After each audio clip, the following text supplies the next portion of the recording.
Going through infertility, I share that a lot, and realizing that during that time that I was in a waiting season, that I wasted a lot of time. And I know that God had me in that season for a reason, but I was like, yo, the things that I could have done. I let depression really knock me down and make me feel like I wasn't worthy enough. My child was what I prayed for. You know, he was our miracle. So something like just switched immediately.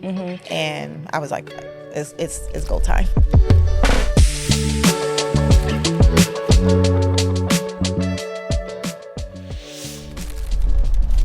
Hey, what's up, y'all? Welcome to the Evolution of a Rose podcast, where we are healing, becoming, and evolving together and on our own terms. I'm your host, Meline Rose, and today's guest is everything. She's a wife, she's a mother, she's an entrepreneur, Mrs. Sandy Virgo.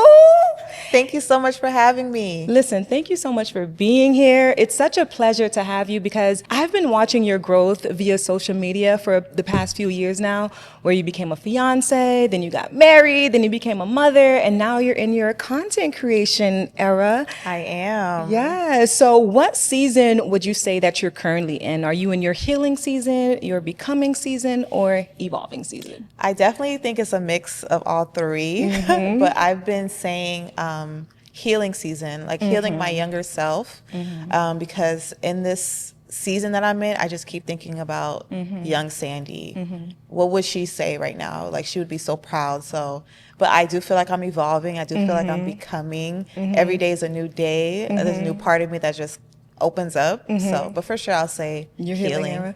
So what does that look like exactly in terms of referencing your younger self? In what ways do you want to show up for her in this season to heal that part of yourself and continue to nurture her? So first of all, what made me even think about my younger self, because I'm not gonna lie, for a long time I never really tapped back into my younger self. I'm just kind of just going with the flow. But when I had my son, I thought a lot about my younger self and how I was raised, and the difference I already see in how his life is becoming right now. And I just keep thinking about my younger self and some of the things that I wanted to do, the little fears that I had, maybe some trauma, just keep showing up. And I'm just kind of kicking it to the side and just like, okay, no, I'm not gonna let this pop up. Because you talk a lot about showing up for yourself. You talk a lot about no longer playing small. So would you say that's also a part of healing your younger self, just being able to shine more? So naturally, I'm a very reserved, quiet, shy person. I probably was almost mute as a child. I never spoke up. I never said things that I felt, and it kind of just stayed with me throughout high school, and then when I got to college. So I was really big on just watching TV shows, movies, and one of my favorite type of shows is just high school. So when you would see these high school movies, High School Musical? No, not High School Musical, just any movies that had to do with high school era. Yes, gotcha. And the underdog and the person that was overlooked or so I always felt like that.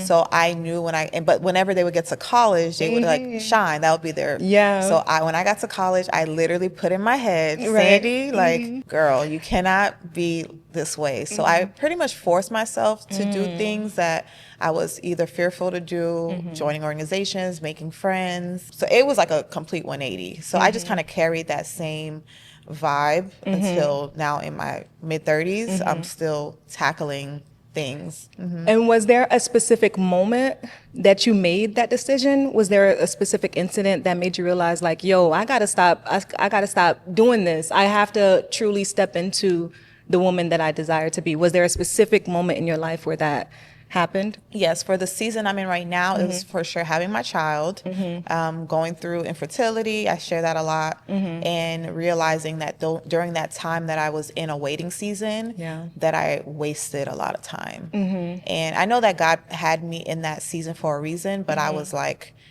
yo, the things that I could have done, I let depression really knock me down and make me feel like I wasn't worthy enough. So my child was what I prayed for. He was, he was our miracle. So something like just Switched immediately. And I was like, it's go time. Yeah. And honestly, I get that so much because while I'm not a mother just yet, I am a rich auntie, Yes, you okay, are. of 2 nieces. And I find myself living through their lens as well. And it truly reminds me that, so I'm in my 30s and they're 5, and it's like so much time in between that space, to your point, that we truly miss out on, whether we're trying to rush the process, whether we feel as though we aren't reaching the point that we desire. We're not on the same level as our peers. So I love the fact that you have stepped out of your mind and stepped into the world to live more, because we truly see it. And even in this season, and I want to talk to you, I want to go back because you mentioned your IVF journey with your son. I want to go back to that point in your life where you were experiencing that waiting season. How'd you navigate your faith in God in that? So I was kind of I don't know if you can relate to this, kind of living off of my mother's prayers, my grandmother's prayers. So I honestly I don't feel like I ever stepped into my faith so much. I was more so like Leaning on theirs. And y'all, I remember I would get a DM, a text almost weekly, daily, from somebody having a dream, and I kind of like you. of me, like it was just like random, Wow. and I just was like, God, okay, maybe this will happen. But I look back now, I'm like, no, I needed to intercede on behalf of my child and my family. So I didn't do that to the later part of my fertility journey. So I learned now as a mother, like my son's like I have to pray for my son, pray for my family, and I learned that through faith, through my testimony, just through going through that season. So I want to ask you, right? Because I'm not married yet, I don't have any children yet, but I feel as though I'm currently in my season of doubt, of feeling as though like, man, I don't think this is ever going to happen. And I know, again, we just spoke about the distance between where we are and where we want to be, but sometimes when you're in the thick of it, it truly feels like it's never going to happen for real. So if you had any advice for me or anyone else in their waiting season, what advice would you give them? Because sometimes I do feel like giving up. And I was listening to your testimony on your YouTube where you talked about your IVF journey and where you almost didn't even want to go through the IVF journey. And you had someone at church pray for you, and I think it kind of reignited you again. But what advice would you give to someone who's in their somewhat faithless season? Yes, I could definitely understand everything that you're going through. Doubt is a big thing, and it sometimes seems bigger than our faith, but God only asks for a mustard seed of faith. It doesn't need to be big, and I think that's what carried me through having my son. If it wasn't for that little prayer that the pastor did with me, and I was like, the whole time she was praying for me, I was like, lady, can you focus on and again, if you guys don't, You're not praying the prayer that I said to pray. Yeah, so a little backstory, not to do too much, is that I was in the process of IVF and we were waiting to put the embryo back in. It was like a 2-week wait, and I just so happened to go to church and I told my pastor what I was going through, and she prayed, and I wanted her to pray that the baby was thick and everything would go smooth, but she prayed for God to open up my womb and for me to get pregnant on my own. And I was just like, no, it's been 4 years. God is not going to do that. And like, not that he couldn't do it. I just like, no, like it's not going to happen. Can you focus? Because I felt like she was closer to God than I was, right, spiritually. And I was like, you're my only chance of that's how I felt. Yeah. At the time. And I remember leaving that and changing my mindset and thinking, okay, there is still a chance. Amen. And I kind of just found the little faith that I had in me. And I'm not going to say that I truly believe like fully, Got you. but it was like a mustard seed. God only asked for a little bit. And when I went to the we were leading up to the doctor's appointment and I was pregnant, I said, okay, this is what they talk about in the Bible. This is that mustard seed. That, oh God, like if I can just touch the hem of his garment. Hem of his garment, I am healed. And that's all we need to have. And I can't say that, I know it's not easy, for sure, it's not easy. but I always try to remember the after fact, like when it does happen, how much you like the journey was like as if it never happened. Like we're being dramatic for no reason. And it's like it feels like eternity. So I think Yeah. you just got to keep leaning onto that faith and just knowing that you are in your season. You're working on yourself and you're doing everything that you need to do for your future family, future husband, and God is getting him right as well, you know. I just try to encourage my girls as much as possible because everything is a waiting season.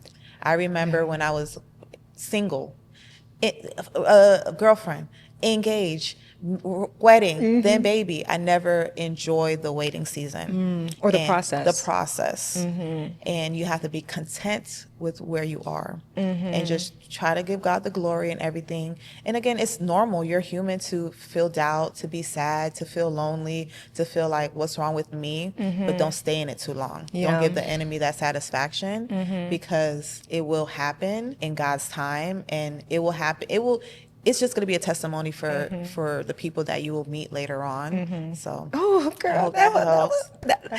That was beautiful because you literally just reignited me for real, because what you reminded me of, and I'm not by no means like a Bible thumper or anything. Not to say that it's a bad thing. I'm just saying like I'm not someone who knows my Bible that well, but I have been in the book of Matthew. And when you talked about just touching the hem of his garment, that really reminded me of like, yo, sometimes it's easy to tell people to have faith, but it's hard, but that day-to-day reminder, like, yo, just put yourself in proximity and know that it's going to be okay just by believing. It's like a stark reminder, like, yo, at the end of the day, when this is all done, you're not even going to remember how bad you were, how down bad you were, you know? So that was good that you just shared that. And on the topic of family, you are now a mommy. You're also a wife to, everybody knows, Reem Photography.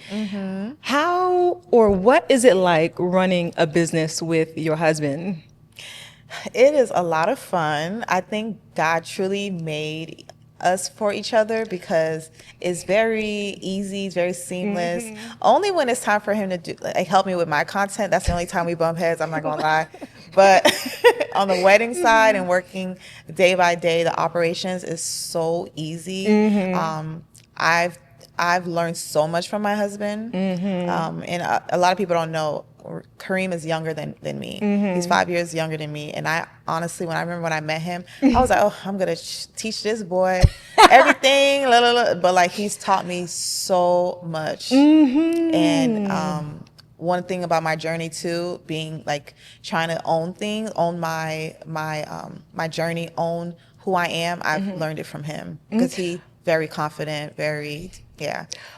I want to stay on that real quick, right? Because I can relate to that in a way, dating someone younger than me and feeling as though like, yo, I'm older than this man, I have more experience. I'm already at a point where I feel as though I know myself, I'm confident within myself. This man is still in some ways finding himself. I'm not interested in reaching back and trying to guide him through that. Yeah. So at what point did you get over the fact that he was younger than you? Yeah, it took me a little while. We were friends for like a year. And it's simply because I just couldn't fathom being with somebody that much younger. I get it. Thinking like, oh, he got to go through his, and mind you, like I still was going through like my own thing. But for some reason I felt like I was so much more mature and everything. Just like I'm grown. Yes. Like I don't got time for no little boys. I remember Googling celebrity couples. Me too. Girl, me too. I Googled so many, and I'm like, oh, is this like it's a thing. It's a thing. Yes. And as I'm getting older, I see that it's really a thing. Yes. And a lot of my friends are kind of dating a little bit younger, and they're like, Sandy, girl, you were on it early. So it depends. It really depends on the person, their maturity level, how much they're willing to grow with. Like we grew together. Yeah. Truly. Yeah. You spoke about that on your stories recently. about how I feel as though our generation, we're not willing to grow with someone. We feel kind of like what we just hinted at. We feel as though like we have to bring them on to whatever we have going on, and that almost sometimes feels as though it's slowing us down. But I think that's counterproductive to a relationship or a successful marriage. Yes. You know, so what are your thoughts on building a unit with someone, building from the ground up? Oh, I feel like that is definitely a part of a relationship that makes it so sacred in a sense. Like you guys have your own story that will not compare to no one else's. And I know as a woman in my 30s, right, a lot of my friends who are still single, it's different to build with someone when you already have your career. Exactly, And they you're more have, established. You're more established. So, but there's different ways you could build. You don't have to build by being like broke, no house, no car. You can build spiritually. Even if you're in your career, there's something someone can bring in your life that can just like switch your mindset. So I think it's just being willing to know that this person is not perfect. I'm not perfect. And what do I like? You got to know what you bring to the table and know the areas. Like to me, I feel like I was just Reem and I were a puzzle piece. There were pieces that like we just fit so perfectly together, and you gotta see that in in yourself and someone else. Oh, that's so beautiful, because as someone on the outside looking in, I see that perfect puzzle just fitting each other, even with how you can tell the story, but he was an accountant and then he had his own dream of, you know, starting his own photography business, and you supported him in that, even though you were kind of like a little, you know, as you should, because we all want stability, and being in that field is more stable than being a business owner. I could see the puzzle piece coming together so, and then once he decided to, you know, fully take on that journey, you supported him and you came up with the acronym of Reem. Tell us about that. Yeah, so one thing about Reem and I is that he is the doer. Like he will do. He will not make any excuses. He will keep trying even if it fails. Like he doesn't overthink things. I'm the overthinker, but I'm also like on the creative side of just fine tuning the business. So even when he started his company, a lot of people wanted to know, like, how do we work together? I'm like, Reem kind of did everything because he had that time where he quit his job to do the little minor things. So I just came in and I was like, he had many names. Yeah. And then he wanted to, people started calling him Reem. He's like, I think I'm gonna stick with Reem. And I was like, but it gotta mean something. It has to mean something. Look at the woman's touch. And it was just honestly a woman's touch it goes so far. Our couples relate to it. Our couples love it. And again, he has an eye that we call the lens of God, because I could be in the room and we're shooting something and we're like, yo, I didn't see that. How did you capture that? And like, God, it be God. That's our thing, it be God. So, but yeah, a woman's touch, a woman's touch really made it so easy to work with him. I love how God is all over your testimony and your love story. And I want to get into you guys being married for 7 years now. Oh my gosh. Yeah, yes. that's good. That's a major milestone. 7 years married. How many years together? So we'll be 7 in October, but we've been together, it will be 11 years 11 in years. November. Wow. So 10 years together. 10 years. Wow, that's a blessing. I want to know, what are some of the misconceptions of marriage? Okay, misconceptions of marriage is, to me, marriage is fun.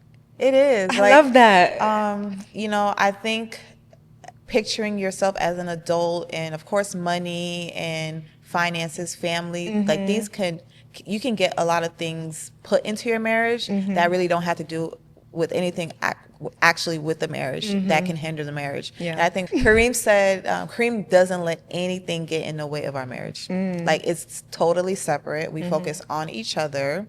And all the outside noise, we shut it down immediately. Period. And that's what you have to do. Absolutely. And thankfully, we've dealt with the passing of his mother. I think that was one of like the biggest hit in our marriage, because biggest test of our marriage, because I've never seen that side of him where he was grieving and there's some, like, he lacked a little bit of motivation. Kareem is not someone that ever is unmotivated and things like that. So I really had to work through that and had to ask God, how do I step in for my husband? Ooh, So a woman, yes. So I just think honestly, just outside factors can affect the marriage. But if you focus on each other and be friends, we are best friends. Period. I roast my husband every day. he don't roast me, but I roast him. Like we have so much fun. It's so much fun to do nothing. We don't do a lot of extravagant things because our life is really on the go. We have beautiful experiences with weddings, and I think when we see other marriages and weddings, it just refuels ours. I could imagine. I could imagine. Yeah. There's always so much love around you guys that I could imagine that it like you said, just continues to reignite yours. It does. You know? It does. I honestly can't tell you a thing. Like, we were able to purchase homes together. We're able to travel the world. We have our son.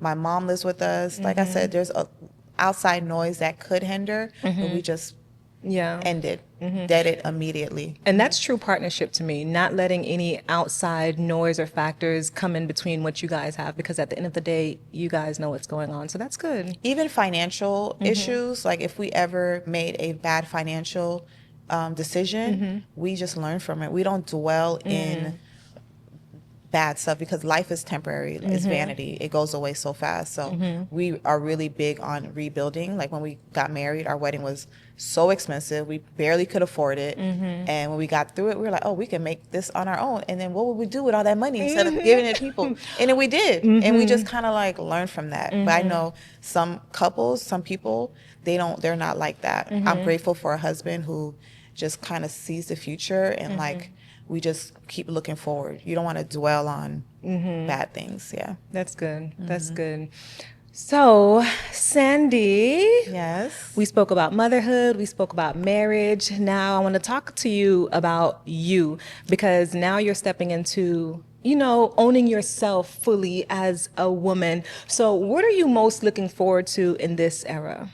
In this era, sometimes I still deal with a little bit of imposter syndrome and feeling like I want to do more, and sometimes it's because I think about my younger self and like, oh wow, if she would have done this back then, where would I be now? So I'm really trying to own who I am in Christ right now. Amen. And just being more open and being more vulnerable and sharing pieces of me that may be scary, because I feel like I am a walking testimony. Amen. And we don't see that a lot. We kind of make everything look so perfect. And even as I'm creating content right now, I get so many people wanting information or like, how did you do it? And I'm like, I look at myself and I'm like, I'm nowhere near where I want to be. I'm like, what do you see? But I think people like to see the journey. And I want to make it. Yes, that's good, the process. And I want to make it so that everyone knows that they can do it. Amen. You don't have to be, like, everyone who we see are like big time content creators, influencers. They started somewhere. Sometimes we just see where they are now. So I really like sharing the journey and just being who I am. Well, I absolutely love that for you, because it would be so embarrassing to have the time that we have now. And then when we reach 70, 80 years old, we're looking back again like, dang, I missed out on so much opportunity. So I love the fact that you are being where your feet are. You are being intentional about, coming into yourself. And I'm looking forward to seeing how life evolves for you. You're already doing an amazing job. Thank you so being much. signed to an agency. How was that? It's going great. I'm so happy they took me on, and that also is a testimony because as a micro influencer, you don't see a lot of micro influencers signed to agencies, but they see potential in me and they want to grow with me. They love my community, and I just can't wait for more and more opportunities with them. And just honestly, this year, another thing I want to say is talk to God, speak out loud, because everything that I've said out loud, even casually, God hears. Amen. And it's coming into fruition. So when y'all see me out there, I'm literally healing myself, healing my younger self. I love that, because you were in Miami Swim Week looking good, girl. Oh, thank you. Absolutely love this. So new much era. fun. I know, it Yes, looked yes. like you had so much fun. Yeah. I did. Well, thank you so much for joining the Evolution of a Rose podcast. Thank you for having me. Thank I you. want to say I am proud of you. And I feel like I run into you like random places, and I don't feel like that was by accident. Ooh. And I feel like this conversation was long overdue. Yeah. And congratulations on your podcast. Thank you, girl. Thank And you. you were made for this. Thank Your voice, it speaks volumes in so many, Don't make me cry. in a lot of capacities. So just watching you over the past 2 years, I want to say, like, God, like, be ready. That's it. Thank Be you, ready. girl. From your lips to God's ears, because Lord knows this journey hasn't been an easy one. Even this podcast itself is, for me, a testament of my faith and me just wanting to be more bold. So thank you for that. Thank you for seeing me in that way. And I appreciate you being here. We got to do more Kiki. Yes, we do. Yes, We do. yes. Well, that's a wrap for the Evolution of a Rose podcast featuring Sandy Virgo. If you enjoyed this podcast, please be sure to like, comment, and subscribe, and share it with your friends. Until next time.